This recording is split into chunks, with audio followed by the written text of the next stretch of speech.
Here is Angelo. He is a rare species. He says that he is part duck. And here he is trying to be with his fellow species.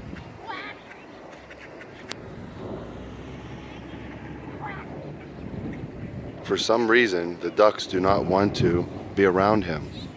I cannot figure this out.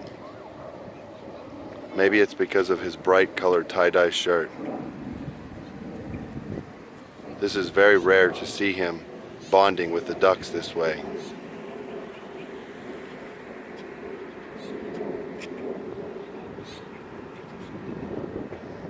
Daddy, could I sit down? Here he is. I think he's found a mate. He has put his eye on a female, but yet she wants nothing to do with him.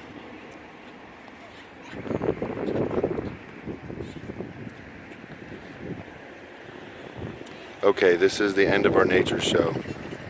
It's getting a little strange now.